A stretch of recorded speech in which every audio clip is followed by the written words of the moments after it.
We're here to discuss an arrest that occurred yesterday morning in a case that is now almost 2 decades old.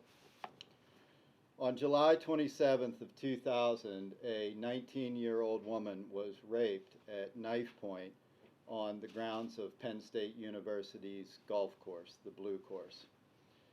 Despite the immediate notification of the police by the victim, her assailant fled and was able to avoid being apprehended.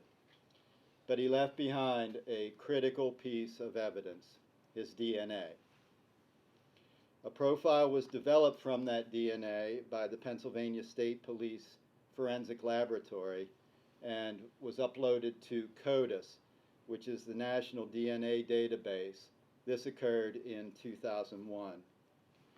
In 2004, a search of CODIS determined that there was a match between the DNA from the Blue Course rape and DNA that had been left behind by the perpetrator of a similar rape at a golf course in Oakland County, Michigan in 1999.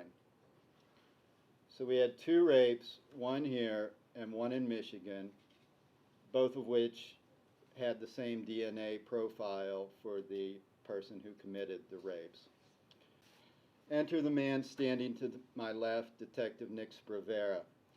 Detective Sprevera reopened the Blue Course investigation in July of 2021, and he soon recognized that a genealogical DNA approach might well lead to the suspect, as it had done in 2 other recent Center County cases. Sergeant Tremonti agreed to use the Michigan DNA evidence. It was submitted for genealogical testing in June of 2022. Within 7 months, the genealogical process had identified 3 brothers as likely perpetrators.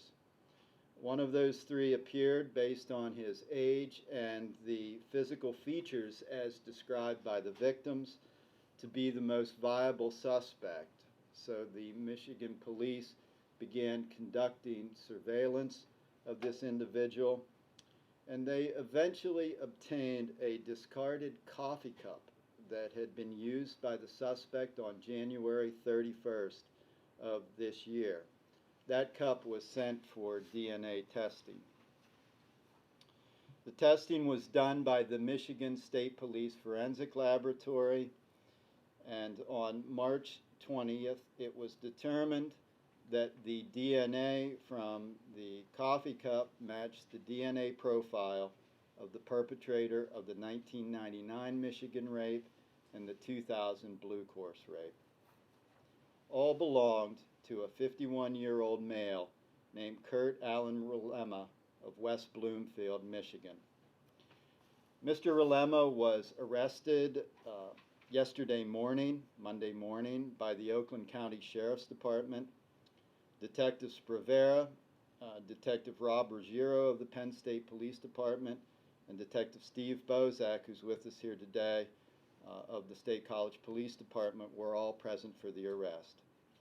Detective Sprevera provided the Michigan authorities with our arrest warrant, and a detainer has been placed on Relema for the purpose of extradition proceedings. Relema is currently held without bond in Michigan. I understand he was arraigned there this morning.